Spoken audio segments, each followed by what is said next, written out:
I think we're here to say that you're not alone, and that there is support, and that there is help, and it doesn't have to be this way. It doesn't have to be this hard. You reminded me of another hadith that said, taqwallah and good manners are the ways to heaven. Good manners are very hard to achieve when there is a toxic environment, when there is depression, when there is an anxiety. It's very hard to have good manners in this, kind of environment. Yeah. It can be difficult for somebody which might be struggling with their day-to-day maintenance, their day-to-day well-being, whether it's going through school, going through work, and then having to go home to an unhealthy relationship. Anybody which has felt that pain, which has been there, it pays a toll on you.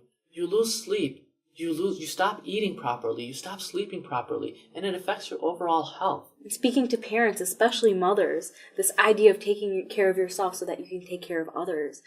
How many mothers are neglecting themselves in favor of their children, but their children aren't benefiting from a mother who is not present. The children aren't benefiting from a mother who isn't well. The children aren't benefiting from a mother who can't help herself, let alone others.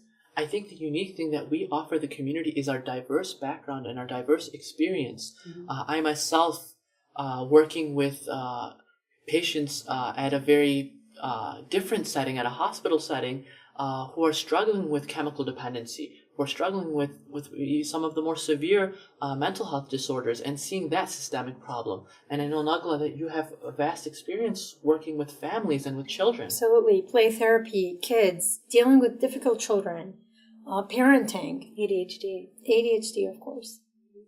And also, I come from a background that is youth development, right? So as a youth counselor, I worked so hard. I worked tirelessly for the community, and my work was with the youth. And that's what every community will tell you that they want to work on, is the youth. And they emphasize, let's empower our youth. But I would work with the youth and I'd see changes in them. But then they'd go home and I'd see the changes unravel. And so that's what made me realize that the problem isn't the youth. The problem needs to be addressed in the families, in the system. It's so interesting to see that was the reason for the development of our field. If you recall, in the 1950s, when we have some of the founding therapists of marriage and family therapy working with schizophrenic patients, working with severely ill patients with high levels of bipolar disorder, and they would treat the patients and send them home only to find that the patients come back 2-3 weeks later, until it clicked in somebody's mind, what's going on at home? What's going on at home?